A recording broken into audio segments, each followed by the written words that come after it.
19 a 20. Informativo de cierre. Conducción, Guillermo Ameixeiras. Producción, Sofía Martínez. Informativo de cierre.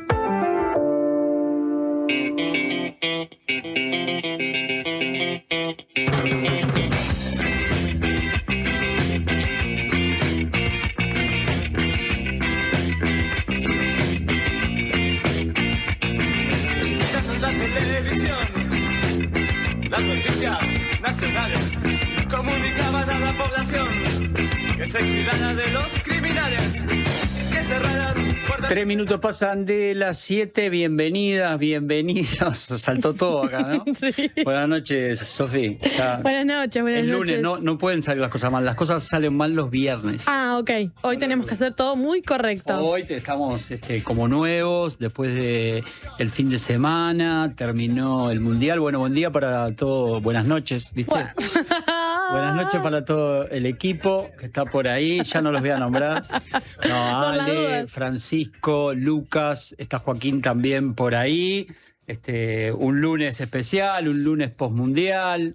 ¿Disfrutaste el partido? ¿Lo viste? ¿Te interesó? ¿Tomaste partido? Acá hay gente muy contenta. Acá hay gente muy contenta, muy sí, alegre. por supuesto. Tengo que decir que vi la previa del partido acá. Claro. Mirando la diaria radio con Sofi, con Santi, y estuvo divertido, pero creo que me divirtió porque eran ellos en realidad. Y después vi el partido también, medio que miré el partido mientras miraba un poco el celular también, pero la verdad es que quería que ganara Argentina. Pero bueno, la vida misma. Leí hoy un dato interesante, que España fue el primer país en la historia en salir campeón del mundo en mujeres y en hombres. Mira.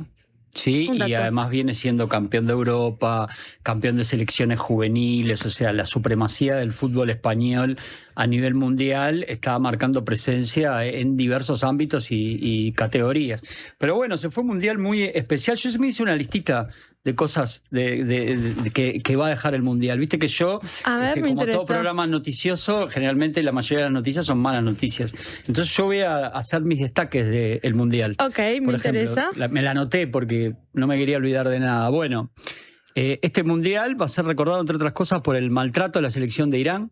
La tenían en México, la hacían viajar a Estados Unidos, se la complicaban con las visas, la mitad de la delegación la mandaron para la casa. Bueno, hablando de visas, el recordado hecho, ese juez somalí que tenía toda la ilusión, que era uno de los mejores jueces rankeados del ranking que rankea a los jueces, le negaron la visa, no lo dejaron Igual entrar. Lo recibieron en su país con muchos aplausos. ¿Te acordás? Que vimos el video, me acuerdo, por todo. Eso. Bueno, la cantidad de jugadores con denuncias por violación que igual jugaron, se dio la paradoja de aquel jugador que no lo dejaban jugar en Canadá, pero sí en Estados Unidos. Una cosa totalmente insólita. Más de lo mismo. Bueno, después tuvimos, evidentemente, hechos que atentan contra ese hermoso deporte, la pausa de hidratación, el show de medio tiempo final. Otro destaque es el robo del precio de las entradas, lo que costaban las entradas. El fútbol, es el deporte más popular de la historia de la humanidad, cada vez se está transformando más en un espectáculo para millonarios, si querés ir de forma presencial, ¿no? Y sobre todo en estas instancias. Ahora ya sabemos que vamos a tener un partido del Mundial 2030. Bueno, empiecen a ahorrar desde ahora. Si quieren ir a ese partido, tienen 4 años para juntar plata, porque bueno, los precios que se manejaban en las finales eran una locura. Y bueno, y lo último, así, de los destaques del Mundial, es un presidente incidiendo para que le saquen la roja a la estrella de su equipo. El jugador, no me acuerdo ni del nombre, del 9 de Estados Unidos, que le habían sacado una roja, que no podía jugar al partido siguiente. Y bueno, Donald Trump hizo las llamadas que tenía que hacer y finalmente en una cuestión prácticamente insólita le sacan la roja. Así que Bulogan, ahí me acordé Y el presidente queriendo colarse en las fotos de los festejos de España. No, bueno, esa última imagen que dejó el presidente de la FIFA, que intentaba llevárselo, pero también era el presidente de Estados Unidos, entonces le quedaba medio mal. Los jugadores de España que le hacían le hacían, vamos.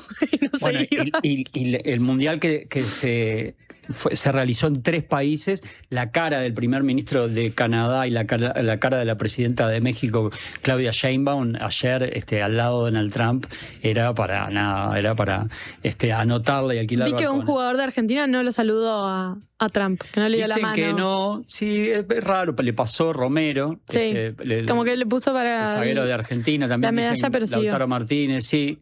Sí, viste que la medalla la ponía el primero, o que era Infantino, o Donald Trump, que era el segundo. A algunos se la ponía Trump, a justo se la puso Infantino y aprovechó. Siguió de largo.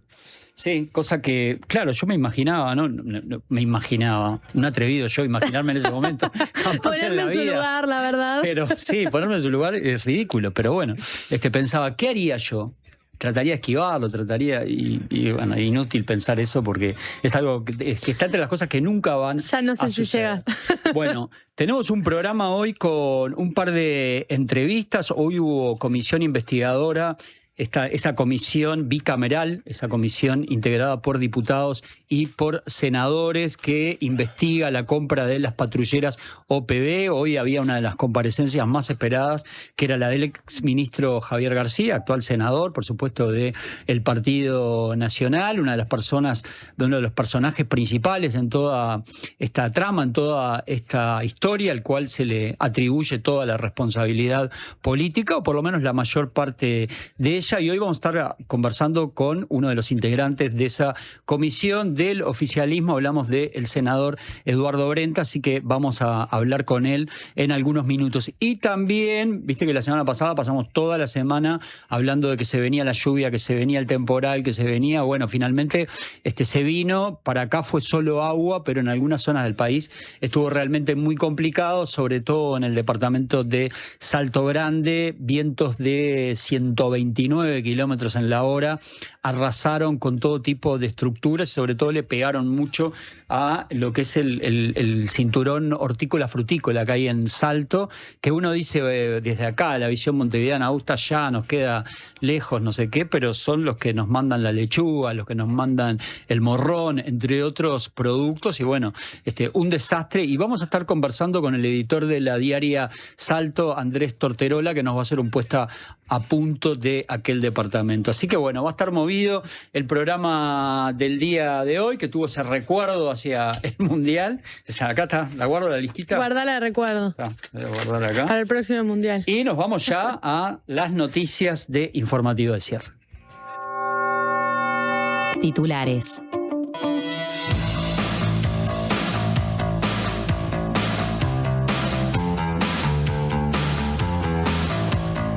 Siete horas y 10 minutos. Hablemos del ministro de Relaciones Exteriores, Mario Lubetkin, que rechazó los dichos de su par estadounidense, Marco Rubio, sobre los tupamaros. El canciller Mario Lubetkin rechazó las declaraciones del secretario de Estado de Estados Unidos, Marco Rubio, quien incluyó al Movimiento de Liberación Nacional Tupamaros entre los grupos que calificó como terrorismo de extrema izquierda. El ministro afirmó que el gobierno uruguayo no admite que se trate a ninguna fuerza de este gobierno de esa manera. Lubetkin sostuvo que Uruguay está en las antípodas de la visión planteada por Rubio sobre el combate al crimen organizado y remarcó que la política del gobierno se basa en la cooperación y la integración regional sin incorporar componentes ideológicos. Además, destacó el trabajo conjunto en el Mercosur y la iniciativa de cooperación regional impulsada desde Chile para enfrentar el crimen organizado. Señaló que se trata de un problema complejo que requiere respuestas coordinadas y de largo plazo. Y como contrapartida a ese encuentro que se realizó en los Estados Unidos, Montevideo va a recibir un congreso de fuerzas progresistas de las Américas. Según informó Búsqueda, Montevideo será sede del tercer Congreso Panamericano, un encuentro que reunirá entre el 21 y el 23 de agosto a unos 100 legisladores y dirigentes progresistas de 15 países. Participarán el presidente Yamandu Orsi, la vicepresidenta Carolina Cose y el gobernador de la provincia de Buenos Aires, Axel Kicillof, entre otros referentes. Sí, vienen algunos diputados del Partido Partido Demócrata estadounidense. Recordemos que hay elecciones de medio término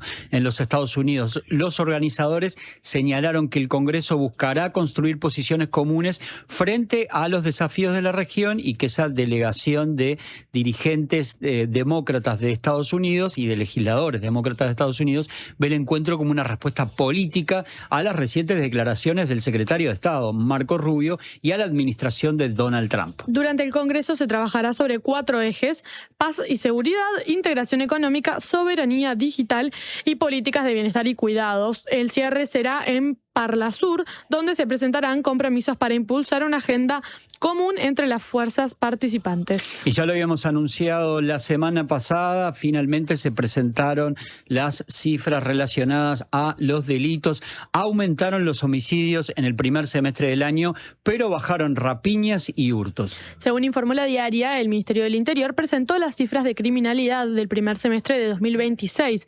En ese periodo hubo 195 homicidios, 12 más que en igual lapso del año pasado, lo que representa un aumento del 6,6%. Además, el 74,9% de los homicidios se cometieron con armas de fuego y Montevideo y Canelones concentraron los principales incrementos. El gerente del área de estadística y criminología aplicada, hablamos de Diego Sanjurjo, señaló que el aumento se concentró en el segundo trimestre del año y que está siendo analizado por la policía. Agregó que en Canelones cerca del 70% de los homicidios estuvieron asociados de alguna forma al mercado de estupefacientes. De acuerdo con La Diaria, el informe también muestra una baja en los delitos contra la propiedad. Las rapiñas descendieron 4%, los hurtos 7,5%, los vehículos hurtados 8,3% y los abigeatos 20%. El único delito que aumentó fue el de las estafas y fraudes informáticos, con una suba de 1,9%. Y hoy en La Diaria Radio estuvo Martín Valcorba, el subsecretario de Economía, y calificó de curiosas las críticas a los pagos en efectivo. El subsecretario de Economía afirmó que es curioso que la oposición cuestione la posibilidad de cobrar transferencias sociales en efectivo, ya que recordó que fue esa misma oposición la que impulsó modificar la ley de inclusión financiera para habilitar esa modalidad de pago. Valcorba también sostuvo que espera que la aprobación de la rendición de cuentas no dependa únicamente de Cabildo Abierto y consideró que los argumentos de la oposición para no acompañar el proyecto no dejan muy claro cuál es la razón. Además, anunció que el Poder Ejecutivo emitirá un decreto para dejar sin efecto la resolución de la Caja de Profesionales que habilita el cobro de timbres en actuaciones médicas, al entender que corresponde al gobierno reglamentar el alcance de la ley. Las asignaciones familiares históricamente se pagaban en efectivo. Y lo que hizo la ley de inclusión financiera fue permitir que se pagaran a través de medios electrónicos y que con ese medio electrónico se beneficiara la población que recibía la asignación familiar de la rebaja de la totalidad del IVA. Así rigió los primeros años. Y se cambió, entre otras cosas, porque la actual oposición criticaba que la forma de pago se fuera a través de medios electrónicos. Y por lo tanto se habilitó, se le dio la libertad a quien recibía la asignación de que si quería la pudiera cobrar en efectivo. Pero es curioso que quienes criticaban en el 2014 que los pagos se hicieran a través de medios electrónicos, hoy critiquen una forma de pago que fue impulsada esencialmente por las críticas que ellos mismos plantearon en aquel momento al pago electrónico.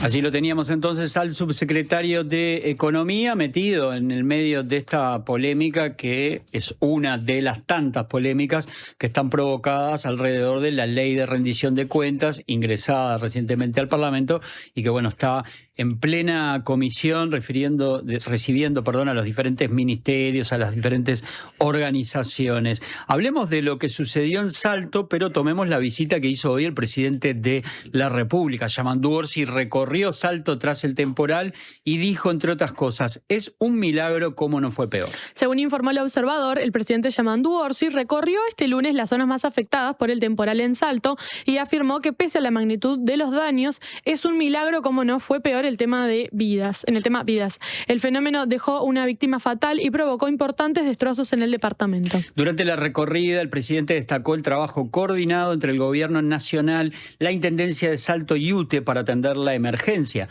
Además, anunció que el Ministerio de Ganadería evaluará la situación del sector productivo para definir posibles medidas de apoyo. Tras la visita, el mandatario participará en una reunión del Centro Coordinador de Emergencias Departamentales, donde las autoridades continuarán analizando los daños convenios y las acciones para asistir a las personas y sectores afectados. Lo escuchamos. Evidentemente, sin milagro, ¿cómo no fue peor, no? Luego el tema de la vida. ¿Llega ayuda del SINAE? Sí, están allá, están acá. Sí. Todo esto que viene a ustedes, todo viene de ahí. Colaboración entre la Intendencia y el Gobierno Nacional. Y la UCH, que sean pues. Vino bajo lluvia igual, supiendo. Vino bajo lluvia igual. Sí, yo vi, no pasa nada. Esto no es nada. Presidente, para el sector productivo, ¿hay alguna medida? Estamos en eso. Ahora vamos a tener una reunión y ahora hoy se reúne el Ministerio de Ganadería por el tema de la granja para ver si se decreta o se dispone de la emergencia. Eso va a ser hoy. ¿Está? ¿Va a tener una reunión con el comité de emergencia? Sí, vamos a tener. Sí. Pero vamos a seguir bichando. Bueno, allí lo teníamos al presidente. Ahora vamos a dar detalles, como comentábamos, con el editor de la diaria Salto, Andrés Torterola, sobre los destrozos que causó el temporal. Y viste que ahí un periodista deslizó una pregunta, me pareció media chicana, que le dice al presidente, vino con la lluvia. ¿Viste la polémica que hubo el fin de semana con la suspensión del acto por el 18 de julio, que Presidencia anuncia el mismo día que el acto conmemorativo de la jura de la Constitución se suspendía? Y bueno, hubo un montón de legisladores, o varios legisladores, un montón capaz que es mucho, que fueron igual. Algunos dicen que fueron porque no se enteraron, otros no fueron porque les avisaron, pero los que fueron se sacaron todo tipo de fotos, hicieron posteos en redes sociales, un gobierno de azúcar suspendido por una lluviecita, una llovinita, y me parece, no sé, noté cierta maldad en ese colega, que no sé quién era porque escucho la voz nomás, cierta maldad cuando le preguntó al presidente, ¿y?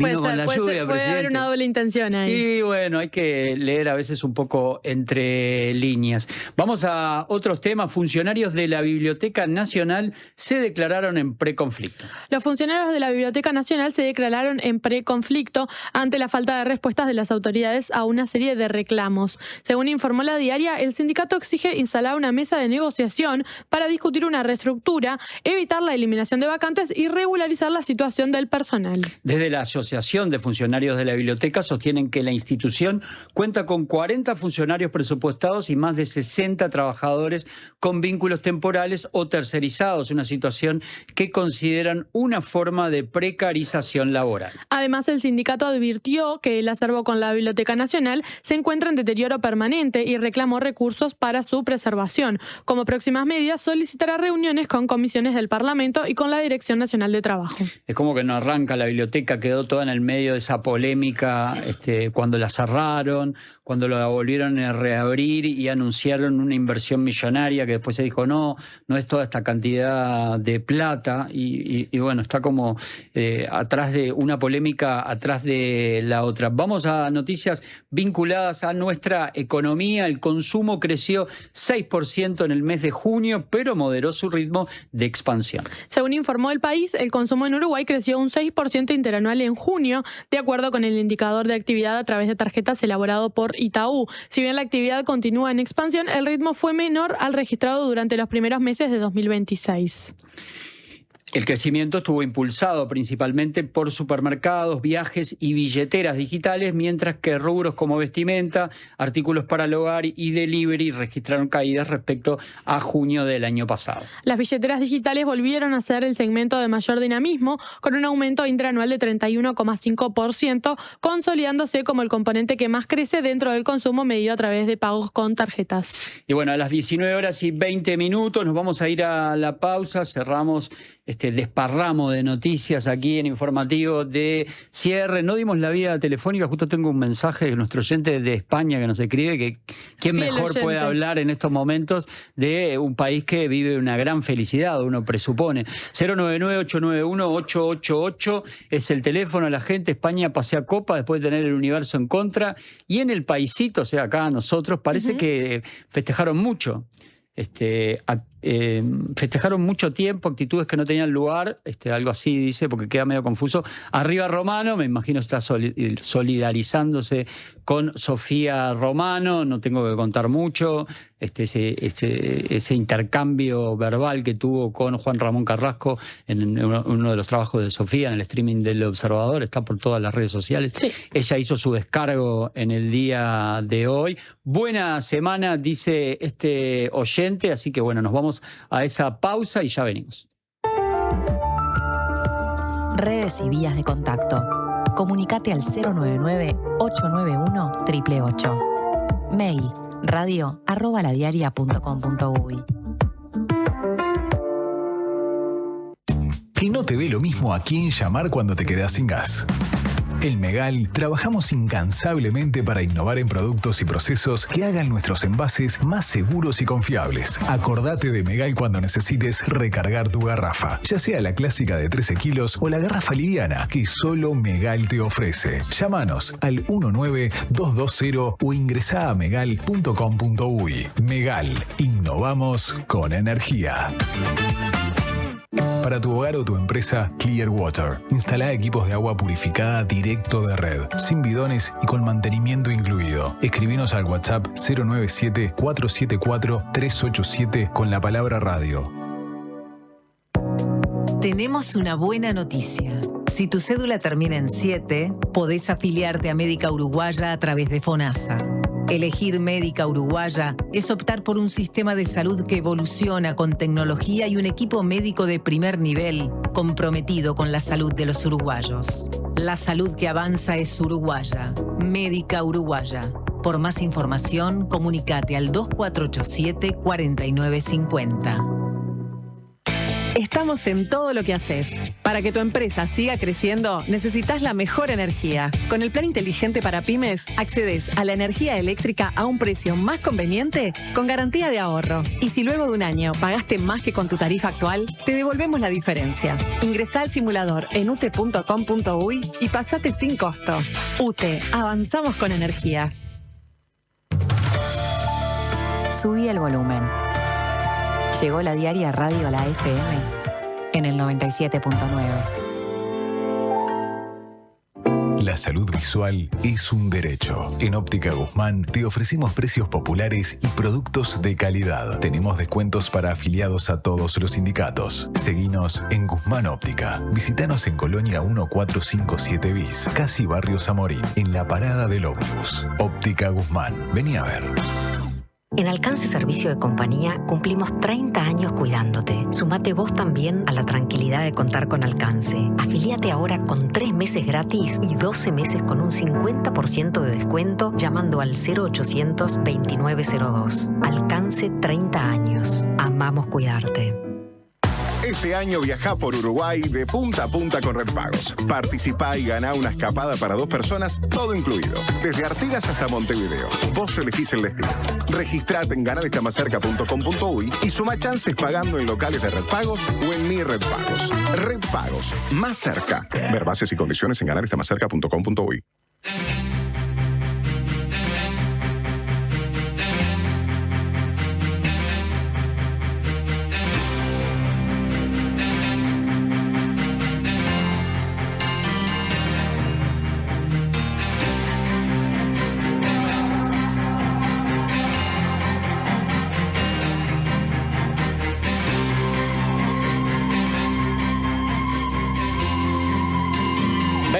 Minutos pasan de las 7, como lo habíamos anunciado, nos vamos a trasladar al departamento de Salto. La tormenta de la madrugada del sábado fue tremenda por allí, por la ciudad y por la zona suburbana de la ciudad, donde hay muchos productores hortifrutícolas y bueno, se devastaron todas las estructuras o gran parte de las estructuras de los invernáculos. Esto está comprometiendo también a la producción en ese rubro. Ya se hablan de pérdidas que superarían los 60 millones de dólares. Vamos a dialogar con el editor de la diaria Salto. Ya les cuento que hay una nota publicada en la diaria en la versión digital para los que quieran ampliar. Vamos a tener algunos minutitos para conversar con Andrés Torterola, pero si quieren ampliar, vayan ya a ladiaria.com.uy y allí van a poder tener toda la información que no podamos volcar aquí. La van a tener en la versión digital de nuestro diario. Andrés Torterola, gracias por recibirnos. Buenas noches. Buenas noches, Guillermo. Sí, te estaba escuchando atentamente y estábamos hablando justamente también de la nota que le hicimos al presidente de la República, que seguramente en algunos segundos va a estar también en la diaria radio. Bien, y perfecto. bueno, la situación de Salto hoy es de una tensa calma porque todavía están dando un pronóstico bastante adverso para esta zona. Seguramente estamos viviendo todavía una situación de inestabilidad porque en este momento hay 14 grados acá en Salto y bueno, se esperan nuevas lluvias. Lo que pasó realmente el sábado fue gravísimo porque si bien estamos acostumbrados a pasar algunos tipos de tormentas y vientos fuertes acá por la zona, lo que pasó el sábado fue algo increíble porque empezó a a las 3 de la mañana con una lluvia fuerte al principio y después había vientos fuertes que parecía que era como una ola de viento y de repente paraba. Venía otra ola y paraba, pero llegó un momento que vino algo con tanta fuerza y no paró más. Siguió el viento y ya eso daba la pauta que era muy fuerte porque se podían ver algunos árboles y ya a partir de ahí empieza la comunicación con algunos de los familiares y amigos que tenemos acá en Salto para saber cuál era la situación en cada barrio. Y bueno, ya nos empezamos a dar cuenta a partir de las 5 o 6 de la mañana que la situación era realmente muy complicada, por lo que algunas sirenas de los bomberos, algunas ambulancias y también la policía, ¿no? Recordemos que falleció una persona, una mujer que iba en moto, que fue golpeada por una chapa. Sí, eso fue una de las situaciones más lamentables porque, bueno, hay varias versiones. Hoy hablábamos con la policía sobre el tema y aparentemente había un baile en la Costanera Sur, acá en Salto, en un local que va mucha gente, y cuando se apagaron las luces, hubo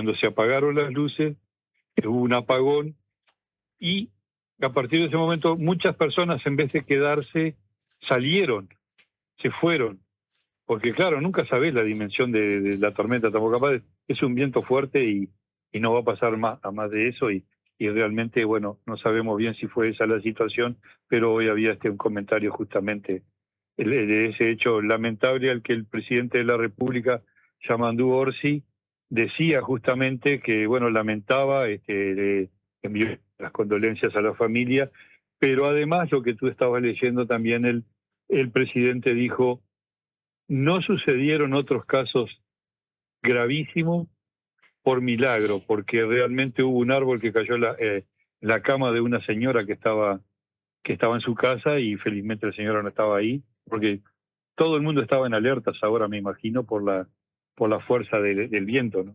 Y Andrés, más allá de lo que afectó al casco urbano, voladuras de techos, estructuras que se cayeron, estructuras que presentarán rajaduras, me imagino, lo tremendo de todo esto es cómo está afectando al sector hortícola de Salto, ¿no? Un sector clave para todo el país, además, ¿no?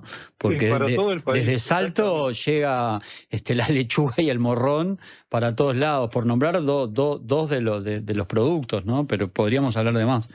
Y sí, claro, y la fruta y la naranja de exportación y el abastecimiento a toda la región. Y en esta nueva etapa de la Central Hortícola del Norte, donde se está de alguna manera negociando con los departamentos limítrofes para que vengan a exponer sus productos acá también en la Central Hortícola del Norte. Y cuando veíamos las imágenes en la mañana del domingo y durante el domingo, lo que eran los invernáculos, que hoy le preguntábamos a Orsi y también a la gente de SINAE, qué cantidad cuando se hace la evaluación, ¿no? Y qué cantidad de lugares hay, de chacras, habían sido afectadas. Qué cantidad de invernáculos, qué cantidad de familias. Y es tan grande y difícil esa situación que todavía no se terminó el conteo. Hay gente del Ministerio de Ganadería acá, mañana van a venir más personas desde distintos ministerios porque no se pudo todavía hacer una evaluación definitiva de las pérdidas, que en muchos casos son totales, ¿no? Se hablaba hoy de un productor de 16 hectáreas de invernáculo. No le quedó uno solo en pie, ni un solo invernáculo en pie, mientras que esas cosas que no entendemos mucho. Hablaba con una productora hace una hora atrás, una productora acá de la zona, Doménica, que me decía, acá por casa hubo un viento fuerte, pasamos un momento de susto, pero ¿sabes qué? No nos tocó absolutamente ningún invernáculo ni nada. Entonces, bueno, ahora hay que apostar a, como decía el presidente de la República hoy, en el Palacio Córdoba, hay que apostar a que esa situación de los productores se pueda revertir inmediatamente, ¿no? Claro, porque se habla de, vos decías, todavía están cuantificando, pero se habla de pérdidas que superarían los 60 millones de dólares. Bueno, entonces ahora se va a pretender desde el punto de vista de los productores y de las sociedades que los nuclean, que bueno, que el gobierno intervenga de alguna manera, ya sea con extensión en plazo de impuestos, con ayudas monetarias, ¿no? Me imagino que empieza toda esa conversación ahora. Claro, exactamente. Esa nota que le hizo el colega Leonardo Silva a Ítalo Tenca, que es un productor, que además es un referente de la central hortícola, pero también es un productor hortifrutícola. Él sí hizo una evaluación, Ítalo Tenca hizo una evaluación de la situación y realmente manifestó que serían aproximadamente 60 millones de dólares. Ahora, lo que se solicitó por parte de algún productor y algún periodista en la conferencia de prensa, que justamente el tema de los trámites burocráticos, ¿no? Porque la inmediatez de la ayuda económica principalmente no puede demorarse en una etapa, porque el propio presidente decía, no, yo vengo de una zona también en Canelones, también no de chacras, y decía, bueno, yo sé que ahora tengo que no es lo mismo sacar todo lo que está sobre la tierra y empezar de nuevo y parar los invernáculos y todo lo demás, que tratar de mantener con lo que quedó y sacar algo de la producción. Entonces, en algunos casos, como esas 16 hectáreas de invernáculo, además con invernáculos, como dice la nota, que eran modernos y también eran modernos y eran para aguantar un determinado viento. Sin embargo, fue superado por este viento que era, para mí, no sé, era más de 130 kilómetros por hora los vientos. Sí, ¿no? 129 es lo que están dando, pero probablemente haya habido rachas de intensidad mayor. Andrés, tenemos que cerrar, pero te quiero preguntar cómo se está organizando la sociedad salteña y las fuerzas sociales de la ciudad y del departamento en referencia a damnificados, ya gente que se le voló el techo, gente que se le movió la estructura de la casa, que se le volcó una pared. ¿Hay algún tipo de organización al respecto? ¿La Intendencia está participando? ¿Qué nos puedes decir? Sí, esta mañana estuvimos en el SECOET. El SECOET está haciendo una especie de donaciones, está viendo cómo está la situación de cada persona que llega hasta ahí, para la entrega de frazadas, de colchones, ropa de abrigo que se llega hasta ahí, ¿no? Que lleva la ciudadanía hasta ahí. Están haciendo campañas, pero también con el tema de las estructuras que están algunas estructuras se han visto realmente afectadas y no se permite la habitabilidad. Entonces la Intendencia ahí ya empezó a trabajar en conjunto con los bomberos y también con el SECOET para el realojo a aquellas personas que no tengan la posibilidad de tener un familiar que los pueda acoger y entonces de esa manera poder ir encontrándole una solución con la Dirección de Arquitectura y demás para ir viendo cuál va a ser la situación. El presidente Orsi dijo que el Ministerio de Vivienda tiene un sistema, por supuesto, y que la prioridad en muchos casos va a ser para Salto, para justamente el tema de la reforma de estas viviendas y tratar de solucionar eso, porque además el invierno no se fue. Claro, estamos en El pleno invierno. está acá, está al ladito. Pasado mañana ya están dando mucho frío de vuelta y esta gente está realmente bastante complicada. Andrés, vamos a seguir atentos, esperando la información que mandan desde allí, desde Salto. Gracias por estos minutos.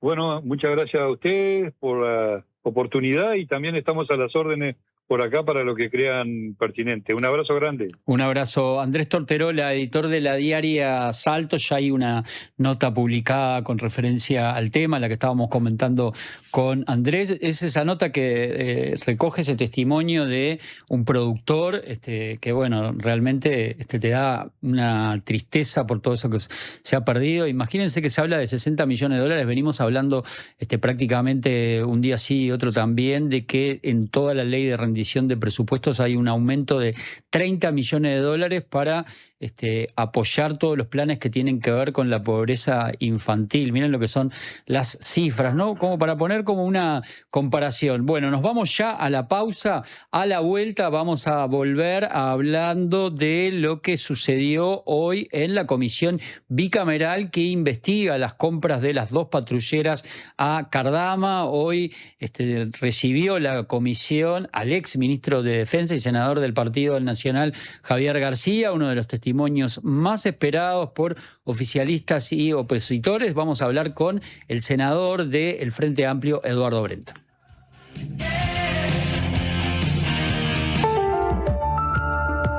Redes y vías de contacto. Comunicate al 099-891-888. Mail radio@ladiaria.com.uy.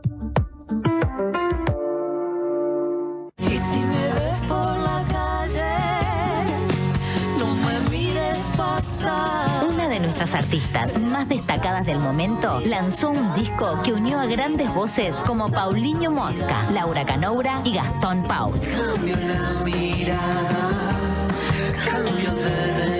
Alfonsina presenta en vivo Pausa y Fogueo. Y si vos también sentís que el tiempo va demasiado rápido, esta es tu oportunidad.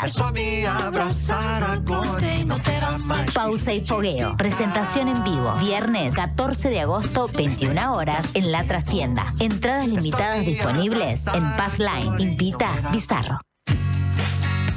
Siempre hay una librería cerca tuyo y la mejor forma de cuidarla es comprando ahí tus libros.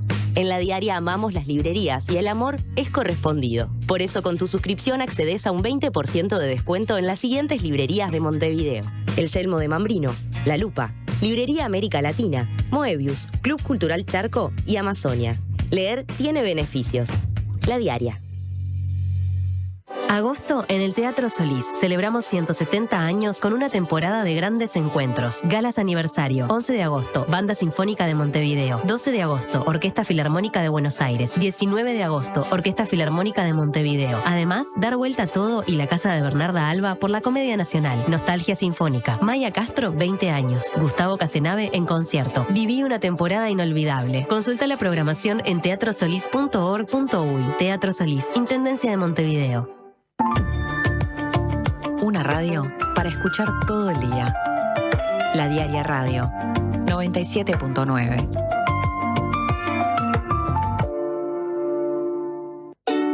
Última oportunidad para ponerse al día con la contribución inmobiliaria en Canelones. Hasta el 30 de octubre, accedes a convenios sin multas ni recargos y hasta en 60 cuotas. Informate por el 1828 o a través de imcanelones.gu.uy. Nunca fue tan fácil ponerte al día. No pierdas esta última chance. Canelones, avanza con la gente. En Habitab, resolvé todas tus gestiones. En nuestros más de 520 locales de todo el país. Y también desde nuestras aplicaciones. Más información en habitab.com.uy.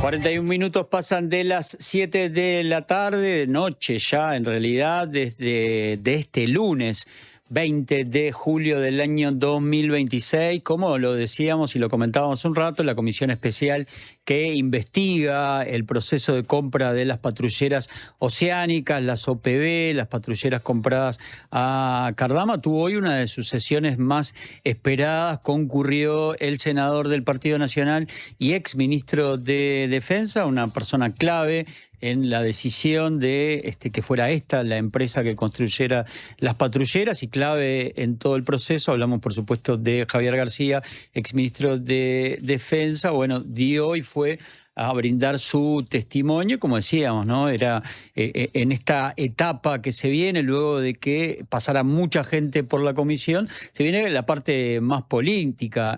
Luego de García va a ir el otro exministro de Defensa del periodo pasado, Armando Castaing-Debat, y después le va a tocar el turno a la ministra de Defensa actual, Sandra Lasso. Vamos a conversar de cómo se dio, qué sucedió hoy en esa comparecencia de García con el senador del Frente Amplio, Eduardo Brenta. Brenta, buenas noches, gracias por atendernos.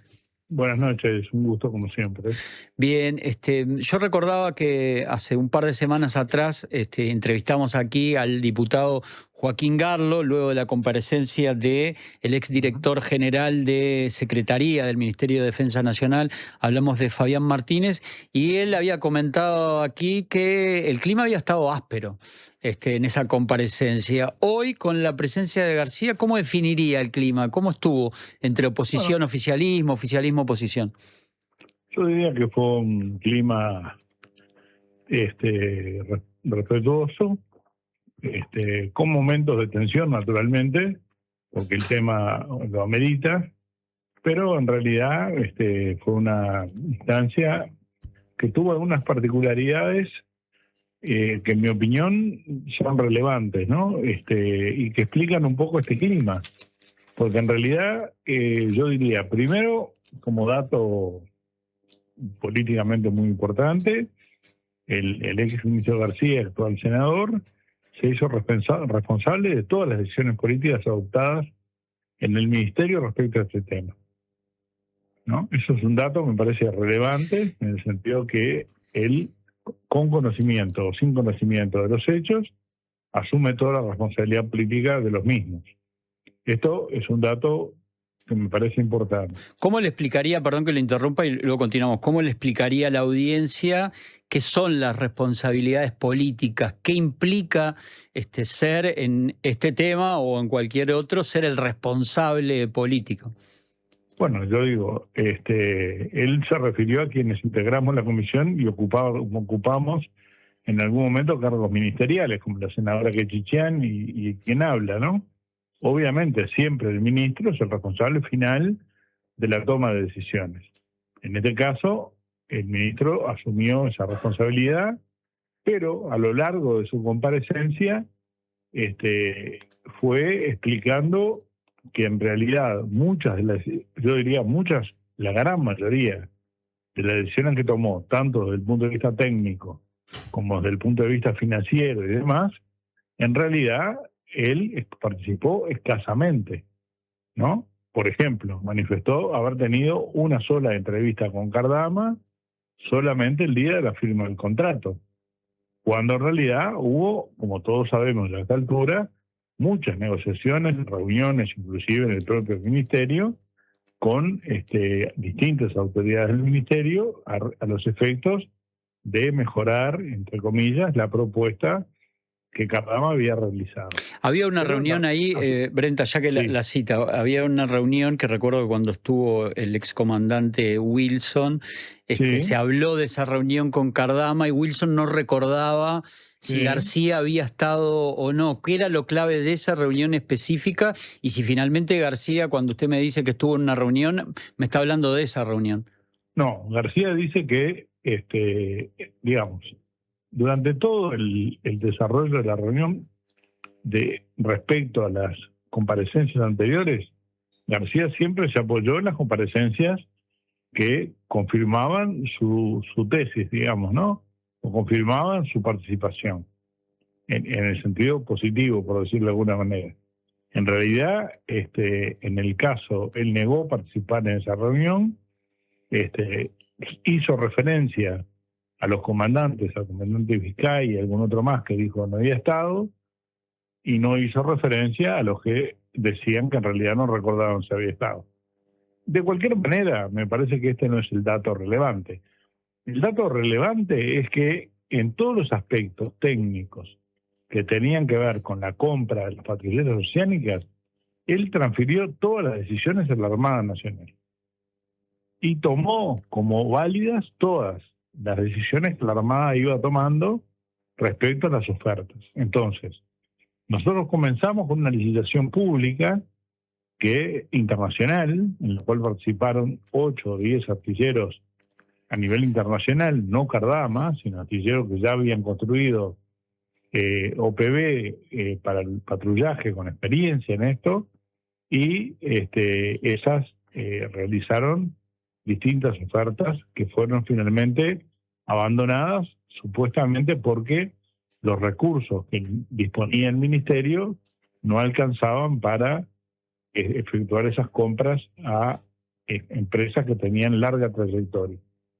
Cuando en realidad se le informó eso al ministro, el ministro habilitó un proceso de compra directa que básicamente tenía que ver con llamar a las empresas y solicitarle una mejora de las ofertas. Esto lo hicieron varias. Nosotros entendemos, y aquí hay un informe en la división jurídica del Tribunal de Cuentas, sobre el cual consultamos al ministro, el ministro dijo que no lo conocía. Ese informe dice claramente que no se respetaron las reglas del juego en lo que tiene que ver con la igualdad de oportunidades de las empresas de realizar ofertas.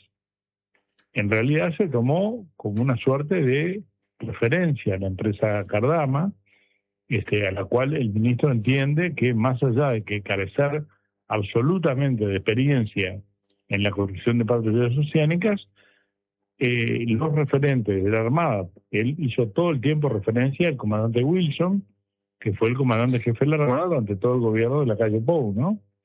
El comandante Wilson decía que más allá de que Cardama había construido básicamente barcos pesqueros o reparado barcos de otro tipo, en realidad la Armada le decía que estaba en condiciones de construir las patrulleras oceánicas. Y García no tiene ningún sustento, ¿no? García dice que eso le servía como explicación, pese a que Cardama no tenía experiencia, esa afirmación de Wilson y de aquellos otros oficiales que estaban a favor, era la explicación que él entendía como válida. Exacto. Él, en líneas generales, en los aspectos técnicos, sostuvo que él como ministro no tenía ningún conocimiento en materia de barcos, menos barcos con esos fines, y por lo tanto remitía a lo que el comandante jefe de la Armada sostenía. Y en realidad esos elementos se manejaron en la Junta de Almirantes. En esa Junta de Almirantes hubieron 3 opiniones a favor de Cardama y 4 opiniones por distintos artilleros, que los otros tenían experiencia, ya habían construido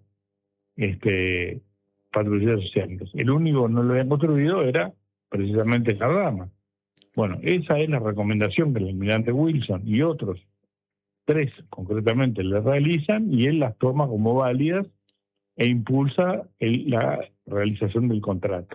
Entre ellos, Brenta, sí, no, porque entre ellos, entre las personas que votaron a favor, y que es una crítica donde apunta recurrentemente la oposición, está la del actual comandante en jefe de la Armada, José Luis Elizondo, que votó a favor en ese momento, y la crítica de la oposición es hoy, bueno, le diste el lugar de comandante de la Armada a una persona que votó a favor también, estás entrando de alguna manera en una contradicción. Bueno, yo creo que la decisión de la ministra de Defensa de optar por el comandante Elizondo es una decisión que trasciende el tema Cardama, más allá de que no deja de involucrarlo. Y veremos cómo termina esta historia y cuáles son las responsabilidades de los oficiales. De cualquier manera, es bueno decir que el comandante Wilson, que fue el comandante jefe de la Armada durante los 5 años, siempre nos manifestó que la Junta de Almirantes que votó no tenía ninguna no era una decisión vinculante, y que se hubiera votado lo que se hubiera votado, él siempre hubiera recomendado a Cardama. O sea que la responsabilidad en este caso recae en el comandante Wilson y en el ministro, que toma como referente exclusivamente la opinión del comandante jefe. Es más, Wilson llegó a afirmar que si todo el resto de los comandantes le hubieran recomendado otro astillero, él hubiera recomendado igualmente a Cardama, porque la Junta de Almirantes es un organismo que no es consultivo, que es consultivo, no es vinculante. Lo otro que no supo explicar el ministro, en mi opinión, tiene que ver con un dictamen de la jurídica del Tribunal de Cuentas que objeta todo el proceso, entendiendo que no hubo igualdad de oportunidades para los oferentes. Este informe de la División Jurídica del Tribunal de Cuentas luego fue desestimado por el tribunal, que tiene una clara mayoría de la oposición, y se entendió que el proceso había sido correcto. Bueno, los argumentos que puso la División Jurídica del Tribunal de Cuentas no lo consideró el ministro. Tampoco consideró la recomendación del Banco Central del Uruguay, que dijo que la situación financiera de Cardama era una situación financiera que debía ser analizada contratando un corredor de seguros que pudiera explicar respecto a la fiabilidad desde el punto de vista del equilibrio financiero de Cardama, cosa que tampoco se realizó y tampoco el ministro explicó en el día de hoy. Tampoco se explicó en realidad cuáles fueron los elementos que hicieron que el Banco de Seguro del Estado rechazara otorgar la garantía.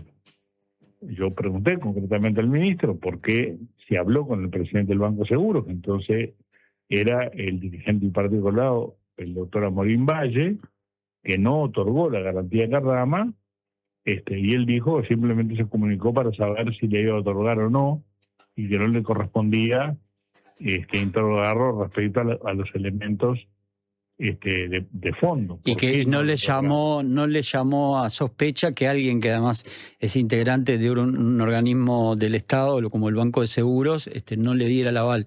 O sea, simplemente lo consultó y Amorín Valle le dijo no le dimos la garantía y no profundizó, digamos. Eso es lo que manifestó García. Entendió que no profundizó y ahí, en general, en todas estas preguntas que se realizaron, siempre se ubicó desde el punto de vista, entre comillas, institucional, respecto a que él no podía, obviamente, realizar gestiones a favor de Cardama, claro, lo cual es adecuado. Ahora, de ahí a no tomar en consideración la opinión de los servicios técnicos del Banco de Seguros, que decían que esta era una empresa fiable, o no tomar en consideración la opinión del Banco Central del Uruguay, que decía contrate a alguien que conozca, pueda analizar desde el punto de vista financiero si esta empresa puede o no enfrentar la construcción de patrulleras, o que se supiera claramente que de todos los que ofrecían proveer al Estado uruguayo de patrulleras oceánicas, el único que nunca había construido ninguna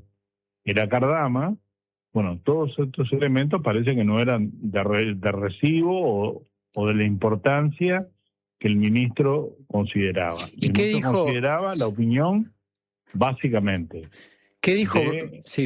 El comandante jefe Wilson, y del punto de vista financiero, creo que era de su servicio, me imagino, ¿no? Desde el punto de vista financiero de Damián Galó, sería uno de sus asesores. Él no lo especificó y reiteradamente se hizo cargo, cosa que corresponde, ¿no? Cuando uno ocupa un cargo ministerial, obviamente siempre es el responsable político final de los hechos. El asunto es qué hizo durante el proceso, ¿verdad? Porque una cosa es ser responsable político, y me parece que él lo manifestó como un acto de valentía. Yo creo que es un acto que corresponde, porque el responsable político final es el ministro, y en este caso el ministro y el presidente de la República, ¿no? Eso le iba a preguntar, ¿se lo consultó sobre el papel que jugó el presidente de la República, la calle Pou? ¿Sería él, si hay un responsable político en la calle Pou, por la estructura, sería el último responsable político? No se lo consultó porque es un tema obvio, porque el contrato final se firmó por parte del ministro y el presidente de la República. Por lo tanto, la responsabilidad del presidente de la calle Pou es por demás obvia, digamos, ¿no? Entonces, si en realidad el ministro se remitió a los aspectos técnicos, que en principio, y esto me parece que es importante destacarlo, cuando se hizo el llamado internacional, abierto y competitivo, se presentaron 80 condiciones que debían cumplir los oferentes para la construcción de las patrulleras. Luego que se estimó el llamado, las condiciones de 80 pasaron a ser 3 condiciones. El hangar de este helicóptero, las aletas estabilizadoras y algún otro elemento más técnico, en este momento no recuerdo, pero pasamos de 80 elementos que los servicios especializados del Ministerio de la Armada Nacional habían planteado al inicio y que luego pasaron a ser 3. ¿Por qué se desestimaron las ofertas anteriores? Simplemente porque, según el ministro, tenía $100 millones autorizados y esos 100 millones no le alcanzaban para comprar la mejor oferta, que según la calificación que hizo la propia Armada, era la oferta que realizaba la República Popular China de unas lanchas patrulleras que superaban largamente los 100 millones de euros.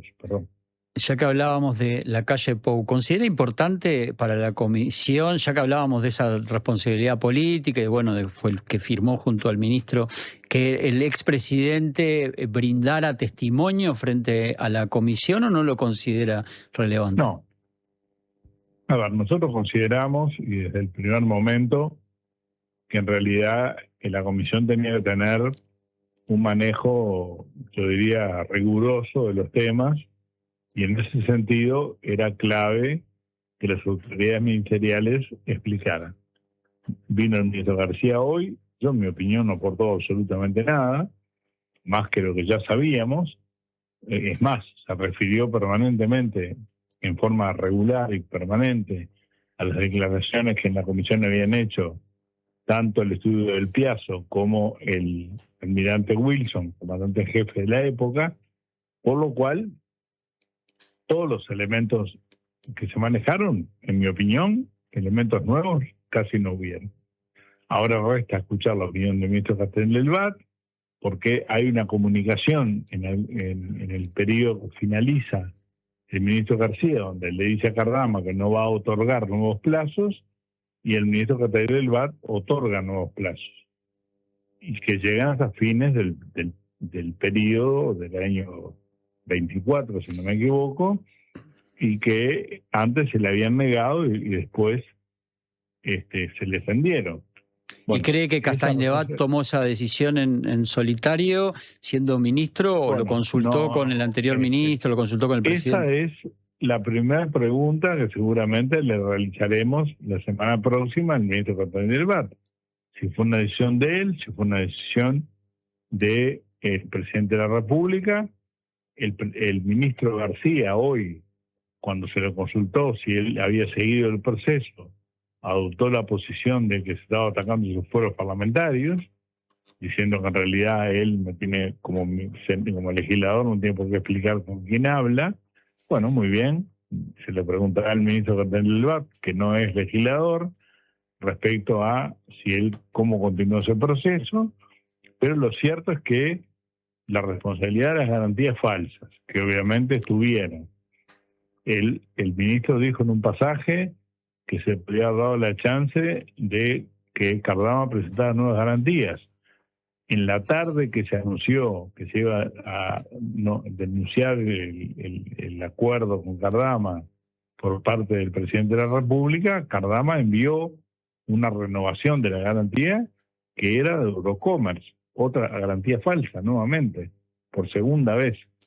Entonces, claramente, esa cuestión no era darle la oportunidad a Cardama, ¿no? Seguía enviando garantías falsas. Entonces, el ministro asumió que la parte técnica se la otorgó a la Armada, no tomó en cuenta elementos que iban surgiendo hasta de medios especializados en materia de defensa, ¿no? Como es algunas páginas web que trabajan estos temas, y asumió que todo el proceso de garantías le correspondía al estudio del Piazza, cuando el estudio del Piazza había dicho que iba a asesorar sobre lo que había sido contratado, que era el contrato, no la garantía, que fue casi una especie de favor, digamos, que el estudio hizo al gobierno uruguayo en la mejor, digamos, en la búsqueda de colaborar, ¿no?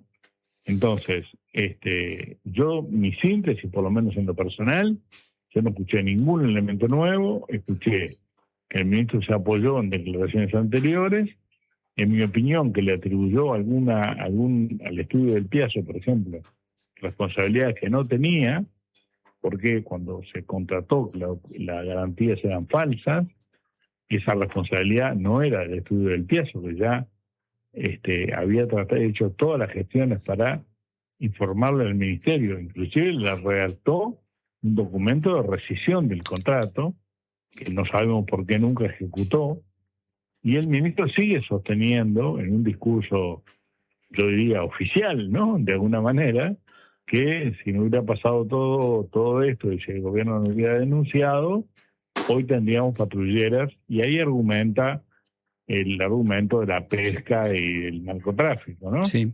Cuando en realidad Uruguay hace 20 años no tiene, y aquí operaron narcotraficantes sin patrulleras, sin nada, ¿no? O sea, lo que quiero decir es, el objetivo de defender el mar territorial uruguayo es un objetivo compartido, y este gobierno lo va a solucionar.